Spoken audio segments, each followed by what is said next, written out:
गरीबों को पक्का घर जोगाई देवा लगी आम सरकार मानकर अनेक योजना हेले तार तदारख लगी जमिति केही नाहंती फल अनेक योग्य हिताधिकारी योजनार लाभ पाइबार वंचित होउथिबा बेले योजनार लाभ मारि नेउछंती थिलाबाला यार प्रमाण देखिया मिली पुरी जिला गोप ब्लॉक रो दुर्गेश्वर गाँव में।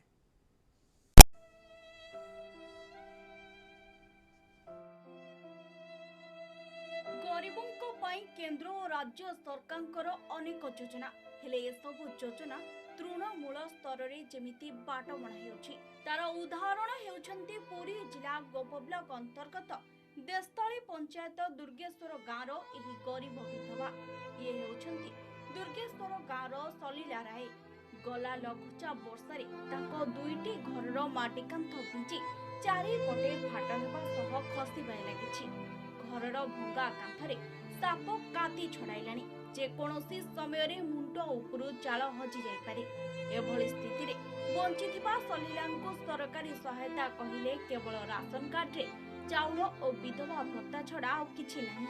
घर खंडे लागि स्थानीय लोक प्रतिनिधि ठारू प्रशासन जाय गुहारी करि सारिलेनी हेले केही सुनु नथिबा से अभियोग करिसेंती।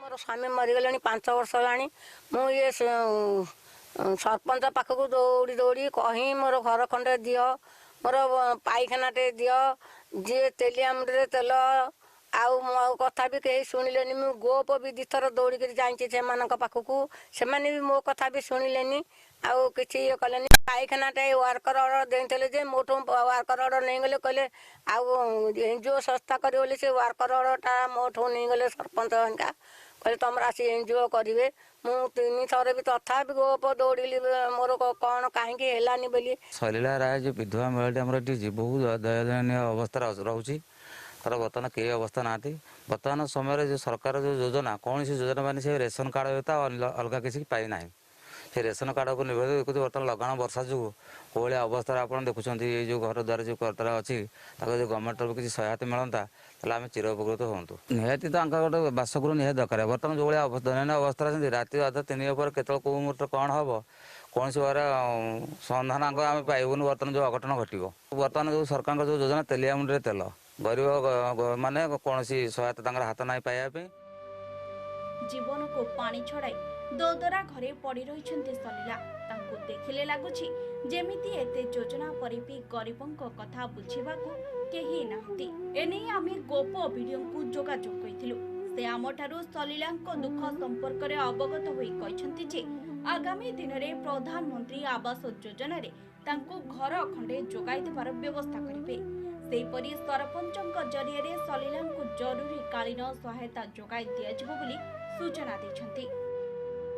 हिसाब से आम कुटुंबर से भाई मोर मरबार 5 वर्ष हो गला घर खंडिए ना केमी रोच आपण भी आम कह ये भी ना शब्द ना तेणुक घर चारिपट फाटी ये जो वर्षा लगाण वर्षा 15-20 दिन लाने हो घर चारिपट फाटी पूरा आमेला करते कौन अघटन घटो से आम कि भी जापारू आपाई गवर्नमेंट कौन कर कौन ना आम भी जिते लोक जहाँ कही चलु कहीं किसी साहाଯ୍य सहानुभूति किसी भी है तेणुक आम यही जिनस को अपेक्षा कर रही कि जदि गवर्नमेंट किसी मिल घर खंडे मिले कि केमती चलिए ये जिनस को जदि टे धारणा देकर करेंगे ताले आम चिर उपकृत हूँ कौन अभियोग मो हस्तगत होना कि आपण मान जहाँ मो इनफर्मेशन पाचे पाखे घर ना किंतु फनी पर बहुत लोग अफेक्टेड होते से घर भी भांगी रुझी जाए तो मे बी से एनलिस्टेड होते जो आमको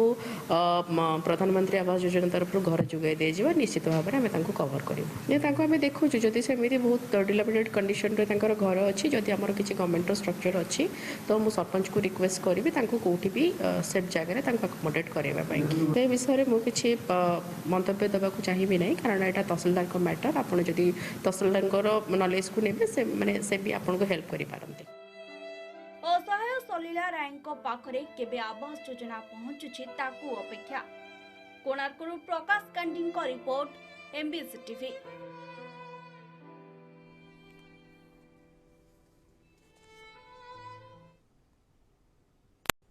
जीवन को पानी छड़ाई ददरा घरे पड़ी रही सलीला विधवा भत्ता मिलूँ चाउल गंडे खाइबा मिलूँ किंतु मुंड उपरे घर नाही। अनेक दिन धरी विभिन्न अधिकारी पाखक दौड़ी जनप्रतिनिधि कहते किंतु फल किसी मिली ना। आम सांगे आम रिपोर्टर अच्छा प्रकाश कांडी। प्रकाश पाखक सीधा जावा।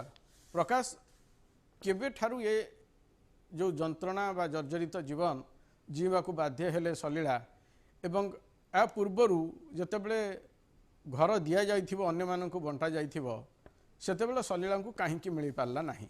असुविधा कौन थिला?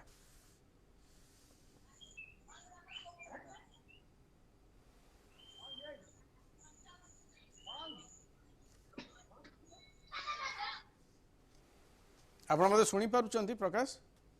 आज्ञा जिते अन्य मानक घर मिली से सलीला को कहीं मिल पारला नहीं। असुविधा कौटी रहा?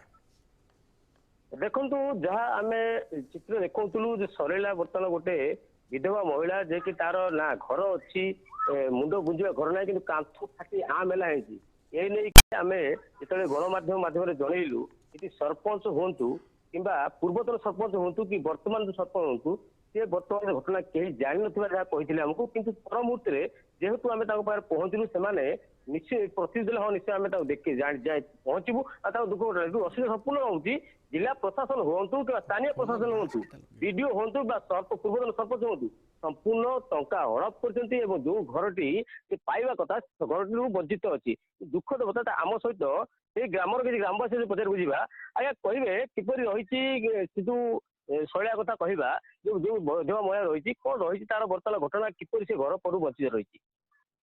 देखो आज्ञा आपको प्रथम धन्यवाद देवी एनबीसी टीवी ये सब कथा लोकलोचन को आणुची समाज सर्वनिम्न स्तर जड़े महिलार दुख दुर्दशा जिते बुझिया को कहीं नहांती से समय एनबीसी टीवी स्वतःप्रभुत्व आसी घर पाखे पहुंची ग्राउंड रु तार रिपोर्ट संग्रह कर पठाऊँ कम कथा नुहे मीडिया को बहुत धन्यवाद। दुखर कथा आजिकल समाज में गोटे सर्वनिम्न आवश्यकता मुंड उपर गोटे छात से लोकर ना मुझे ग्रामवासी विषय में प्रथम निजक धिकार कर दायी करुच्ची कहीं यार जत्न नहीं आमर जो प्रशासनिक अधिकारी मान रही सरकार को योजना ठीक रूपे इम्प्लीमेंटेशन होउची कि नहीं से विषय से केवे ख्याल रखती तारी परिणाम स्वरूप आज शैला राय ये अवस्था भोगुंट जो निर्यातित अवस्था सी अच्छा मुझे जड़े असहाय निरुपाय महिला बोली कहीकि तो असमान कह चाहूनी कि समाज सर्वनिम्न वर्ग सर्वनिम्न स्तर जड़े नियंतिया गरीब परिवार बहु आज ये अवस्था अच्छी से मीडिया आसिक कथा कहूँ अन्य मान देखुं प्रशासन भी गोटे लज्जार विषय प्रशासन कौन करुच्ची जो लोकल लीडर मैंने आमर अच्छा पंचायत स्तर जो क्षमता दिगला जो मान को तो धन्यवाद देवी अवश्य एक निश्चित कहि वर्तमान जो सरपंच अच्छा रोकवा चाहिए प्रकाश आपन को आम संगे तहसीलदार अच्छा जोड़ी हो जाती मैडम सारी खान अच्छा गोपर तहसीलदार मैडम खान स्वागत करुच्ची कार्यक्रम को। मैडम खान आप मत शुणी पार्टी?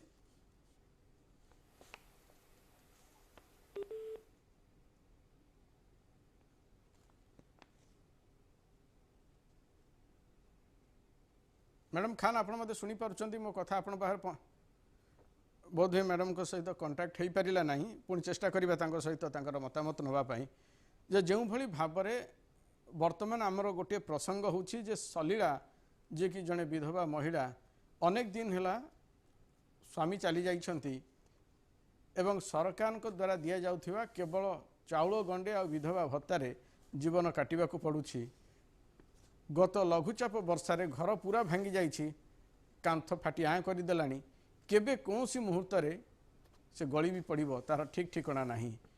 आपण विजुअल देखि पारुथिबा आपन सामने आम विजुअल देखा चाहूँ से घरर दृश्य बा से घर अवस्था जहाँ जेकोसी समय अघटन घटीजीव किंतु तापरे भी तांको मुंड उपरे छात खंडे मिलना। वीडियो कहिछंती जे स्थानीय सरपंच को कहिबे जे तांको किभली भाव में थैथान करा जिवो एवं परवर्ती समय रे जेतेबेले इंदिरा आवास कथा तो एबे नाही बिजु पक्का घर हो बा प्रधानमंत्री आवास रे जदि कोनोसी घर मिलिबो ସେତେବେଳେ ତାଙ୍କ ପାଇଁ କରେଇ ଦିଆଯିବ। କିନ୍ତୁ ଏଠି ପ୍ରସଙ୍ଗ ହେଉଛି ଯେ ଏତେ ଦିନ ଧରି ଜଣେ ଯାହାର ଆବଶ୍ୟକତା ଥିଲା ଘରର ସେ ଲୋକକୁ ମିଳିପାରିଲା ନାହିଁ, କିନ୍ତୁ ଅନ୍ୟ ଲୋକମାନେ ଆ ଭିତରେ ଘର ନେଇଛନ୍ତି। କେଉଁ କାରଣ ପାଇଁ ସଲିଳାଙ୍କୁ ଘର ମିଳିପାରିଲା ନାହିଁ, ଏହା ନିଶ୍ଚିତ ଭାବରେ ସ୍ଥାନୀୟ ପ୍ରଶାସନ ସ୍ଥାନୀୟ जनप्रतिनिधिଙ୍କର ଉପରେ प्रश्नवाची चिढ़ा करिब। कारण सरकारଙ୍କର योजना ହେଉଛି ସେହିମାନଙ୍କ ପାଇଁ ଯେଉଁମାନେ ପ୍ରକୃତରେ ହିତାଧିକାରୀ। ସାଧାରଣ ଲୋକ ବା ସମାଜର ସବୁଠାରୁ ତଳ ପାହାଚରେ ଥିବା ଲୋକଟିଏ ଯେତେବେଳେ ତାର ଆବଶ୍ୟକତାକୁ ପୂରଣ କରିବା ପାଇଁ ସରକାର ଏଇଭଳି ଯୋଜନା କରିଛନ୍ତି, କିନ୍ତୁ କେଉଁ କାରଣ ପାଇଁ ସରକାରଙ୍କ ଯୋଜନା ବାଟବଣା ହୋଇଯାଉଛି ତାହା ଉପରେ ନିଶ୍ଚୟ ଚର୍ଚ୍चा କରିବାର ସମୟ ଆସିଛି। ପ୍ରକାଶ ପୁଣି ଫେରିବାକୁ ଚାହିଁବି, ଯେ ପର୍ଯ୍ୟନ୍ତ ଆମେ କଥା ହେଇପାରୁନାହାନ୍ତି ତହସିଲଦାରଙ୍କ ସହିତ। ଆପଣ କଥା ଅଧାରେ ରହିଯାଇଥିଲା, ଆପଣଙ୍କ ସାଙ୍ଗରେ ଜଣେ ଥିଲେ ସେଠି ବୁଦ୍ଧିଜୀବୀ ଜଣେ, ଯେ କାହିଁକି ଅନ୍ୟମାନଙ୍କୁ ମିଳିଲା ଏବଂ ଆଜି ପର୍ଯ୍ୟନ୍ତ ସଲିଳାଙ୍କୁ ମିଳିଲା ନାହିଁ।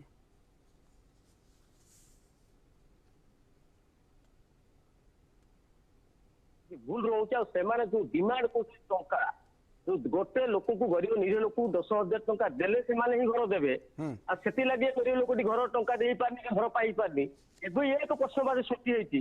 ଆଉ ଆମ ସହିତ ସେଇ ବାଲା ଅଛନ୍ତି ପଚାରି ବୁଝିବା ପ୍ରକୃତ ଘଟଣାଟା କଣ ଅଛି, ଆଉ କିପରି ଜୀବନ ଯାପନ କରୁଛନ୍ତି, ଆଉ କୋଉ କୋଉ ଜାଗାକୁ ଯାଇକିରି ଫେଲ ମାରିଛନ୍ତି। ମା ବର୍ତ୍ତମାନ ଆମେ ସିଧାସଳଖ ଆପଣଙ୍କୁ ଯୋଡି କରୁଛୁ MBS ଟିଭିରେ। କୁହନ୍ତୁ ଆପଣଙ୍କ ଦୁଃଖର କାରଣ କଣ ରହିଛି? କାମ ହଉଛି ଦୁର୍ଗେଶ୍ୱରଗଡ଼, ପଞ୍ଚାୟତ ହଉଛି ଦେଶସ୍ଥଳୀ। ମୁଁ ସରପଞ୍ଚକୁ ବାରମ୍ବାର 4-5 ଥର କହିଛି ମୋର ଘର ନାହିଁ, ଘର କାନ୍ଥ ଫାଟି ସାପ ବେଙ୍ଗ ବସା କରୁଛନ୍ତି। ସରପଞ୍ଚକୁ 4-5 ଥର କହି, ଗୋପ ବ୍ଲକକୁ ବି 3-4 ଥର ଯାଇ କହିବା ସତ୍ତ୍ୱେ ସେମାନେ ମୋର କାନ୍ଥ ଫାଟି ଘର ଭାଙ୍ଗି ସବୁ ଏଇ ତଥାପି ଫନି ବାତ୍ୟାରେ ଘର ଭାଙ୍ଗିଗଲା। ସେମାନେ ଲେଖିକିରି ନେଇକି ଗଲେ, ତଥାପି ଇନ୍ଦିରା ଆବାସ ବି ମିଳିଲା ନାହିଁ ମତେ। ମୁଁ ବାରମ୍ବାର କହିବା ସତ୍ତ୍ୱେ ସେମାନେ ବି ମୋ କଥା ଶୁଣିଲେ, ଆଉଛି ଦଉନ୍ତୁ ଏମିତି ମତେ ବାରମ୍ବାର କହି ଚାଲିଲେ ବି ମତେ ବି ସେମାନେ ମୋ କଥା ଶୁଣିଲେ ନାହିଁ। ଆଉ କାନ୍ଥ ଏଇନେ କାନ୍ଥ ଯୋଉ ଭଳିଆ ପରିସ୍ଥିତି ଅବସ୍ଥାରେ ପଡିଛି, ମୁଁ ନିଶ୍ଚୟ ସେ ଘରେ ପଡିଛି। ଆଉ କାନ୍ଥ ପଡିଗଲେ ବି ମୋ ପାଖରେ ବି କେହି ନାହାନ୍ତି। ସାପ ବେଙ୍ଗ ଗୋଟେ ପଟେ ବସା କରୁଛନ୍ତି, ମୁଁ ବି ଗୋଟେ ପଟେ ଶୋଉଛି। ସାପ କାନ୍ଥ କାଟି ଚଢେଇକି ବି ସେ କାନ୍ଥରେ ରହିଛି। ମୁଁ ବି ଏଇ ନିଶାୟରେ ସେ ଘରେ ପଡି ରହିଛି। ମତେ ଗୋଟେ ଘର ମିଳିଲେ ମୁଁ ଯାଇକିରି ଇଏ କରିବି। ଦେଖନ୍ତୁ ଯାହା କହୁଥିଲେ ତାଙ୍କ ଦୁଃଖଦ ଘଟଣା, ଆଉ ମୋ ସହିତ ଗ୍ରାମବାସୀ ପଚାରି ପୁଣି ବୁଝିବା ସେଇ ଗ୍ରାମବାସୀଠୁ ଆଜ୍ଞା କୋଉ ରହୁଥିଲେ, କୋଉ ଜାଗାରେ ବର୍ତ୍ତମାନ ରହିଥିଲେ, କିପରି କଣ କହିବା ସେ ମାଙ୍କ ପ୍ରତି? ସେ ଯାହା କହିଲେ ମୋତେ ବହୁତ ଭୟଙ୍କର ଏବଂ ଦୟନୀୟ କଥା। ମୁଁ ଆପଣଙ୍କ ମାଧ୍ୟମରେ ସିଧାସଳଖ ଆମର ପ୍ରଶାସନିକ ଇମିଡିଏଟ୍ ପ୍ରଶାସନ ଯେ ବିଡିଓ ମହାଶୟଙ୍କୁ ମୋର ପ୍ରଶ୍ନ, ମହାଶୟ ଏକଥା କଣ ସରପଞ୍ଚ ୱାର୍ଡ ମେମ୍ବର ପାଖକୁ କେବଳ ତାଙ୍କୁ ଛାଡି ଦେଇକିରି ଆପଣ ଚୁପ ହେଇ ବସିଯିବେ? ଆପଣ କଣ ଟିକେ ଚେୟାରରୁ ଓହ୍ଲେଇବେନି? ଆପଣ କଣ ଟିକେ ଗାଁକୁ ଆସିବେନି? ଅସହାୟ ଲୋକଙ୍କ କଥା ବୁଝିବେନି? ମୁଁ ସିଧାସଳଖ ଆପଣଙ୍କୁ ପ୍ରଶ୍ନ, ଏତେ ବଡ ଗଲା କାହିଁ କଥା? ଗୋଟେ ଲୋକ ତ ମରିବାର ହିଁ ମରି ସାରନ୍ତାନି। ଭୟ ଫନି କେବେଠୁ ଗଲାନି? କେତେ ଅବସ୍ଥାରେ ସେ ଲୋକ ଅଛି, କି ଦୟନୀୟ ଅବସ୍ଥାରେ ଅଛି। ସେ ଯାହା କହୁଛି ବାସ୍ତବ ସ୍ଥିତି ତା ନୁହେଁ, ଆହୁରି ଭୟଙ୍କର। ସେ ଲୋକ ଆପଣ ଦେଖିବେ ଆସିକିରି ଚିନ୍ତା କରିବେ, ପୁରୀ ଜିଲ୍ଲାର ଗୋପ ବ୍ଲକରେ ଦୁର୍ଗେଶ୍ୱର ଭଳିଆ ଗୋଟେ ଗ୍ରାମରେ ଜଣେ ଏଭଳି ନିଃସହାୟ ମହିଳା ଅଛନ୍ତି। ଆପଣ ଦେଖିଲେ ବି ଦୁଃଖ ଲାଗିବ। ଆଜ୍ଞା ମୋର ଦୁଃଖର କଥା, ଏଠି ଆପଣ ଯଥାସାଧ୍ୟ ଚେଷ୍ଟା କରିବା ଦରକାର ଏବଂ ତୁରନ୍ତ ପଦକ୍ଷେପ ନେବା ଦରକାର, କାରଣ ବିଳମ୍ବନ କରିକି। ଆଉ ବିଶେଷ କିଛି କହିବାଟା ମୋତେ ଠିକ ହବ। ଆଜ୍ଞା ଯାହା କହୁଥିଲେ ପିଡିଓ ମହାଶୟ ଯଦି ଆମର ଦୀପ୍ତିରାଣୀ ଦାସ ଦେଖୁଥାନ୍ତି, ନିଶ୍ଚିନ୍ତ ଲୋକମାନଙ୍କ ଦୁଃଖ ଶୁଣିବେ। ଆମ ସହିତ ଆଉ କିଛି ଗ୍ରାମବାସୀ ଅଛି ଅଛନ୍ତି, ବୁଝିବା। ଆଜ୍ଞା ପ୍ରକାଶ, ଆପଣଙ୍କ ସାଙ୍ଗରେ ବର୍ତ୍ତମାନ ଯୋଉ ବୁଦ୍ଧିଜୀବୀ କଥା ହଉଥିଲେ ତାଙ୍କ ନାଁଟା ମୁଁ ଜାଣିପାରିବି କି? ଆଜ୍ଞା ଆପଣଙ୍କ ନାଁ ଟିକେ? ମୋ ନାଁ ରବିନାରାୟଣ ପାତ୍ର। ରବି ବାବୁଙ୍କୁ ଆପଣ ପଚାରିବେ କି ଯେ ଏଇ ଯୋଉ ସମସ୍ୟା ଯୋଉ ହଉଛି, ଏ ସମସ୍ୟାର ମୂଳ କାରଣ ହଉଛି ଯେ ଯେତେବେଳେ ତାଲିକା ପ୍ରସ୍ତୁତ ହଉଛି, ସେ ତାଲିକା ପ୍ରସ୍ତୁତ ବେଳେ ଯୋଉ ସ୍ଥାନୀୟ ଯୋଉମାନେ ଅଛନ୍ତି ନିର୍ବାଚିତ जनप्रतिनिधि ସେଇମାନଙ୍କ ଉପରେ ସବୁକିଛି ନିର୍ଭର କରେ। ସେମାନଙ୍କୁ କ'ଣ ଦେଖାଗଲା ନାହିଁ ଯେ ସଲିଳାଙ୍କର ଦୁଃଖ କ'ଣ? ବାସ୍ତବରେ ସଲିଳାଙ୍କୁ ଆବଶ୍ୟକତା ଘରର ଅଛି ନା ଅନ୍ୟମାନଙ୍କୁ ଅଛି? ଯଦି ବଣ୍ଟାଗଲା ସେତେବେଳେ ବିଜୁ ପକ୍କା ଘର ହଉ ବା ପ୍ରଧାନମନ୍ତ୍ରୀ ଆବାସ ଯୋଜନା, ସେତେବେଳେ ସଲିଳାଙ୍କୁ ସେମାନେ ଛାଡ଼ିଦେଲେ କିପରି? ରବି ବାବୁ ଆମର ଆପଣଙ୍କୁ ଗୋଟେ ପ୍ରଶ୍ନ ରହୁଛି, जो समय ग्रामवासी ग्राम पंचायत जो तालिका करुच्ची जो गरीब लोक तालिका साहय करने से लोकर ना से दि जाता कि जदि दि जाता तार किपर से लोक वंचित रहा। आज्ञा कागज पत्र बहुत कथा हुए वास्तव में हुए जहाँ कागज पत्र हुए हुए तो से पंचायत ये ब्लॉक पहुंची पारे अधिकारी पाखे पहुंची पारे क्षेत्र में सीआ से राजनैतिक फायदा हो राजनीतिक नोटिस हो कौन पे वंचित होती से विषय में पुंखानुपुंख तदंत हवा दरकार जो मैंने दोषी से बंध हवा दरकार से आम ग्राम जिते ग्राम दल मत निर्विशेष कौन राजनैतिक अभिसंध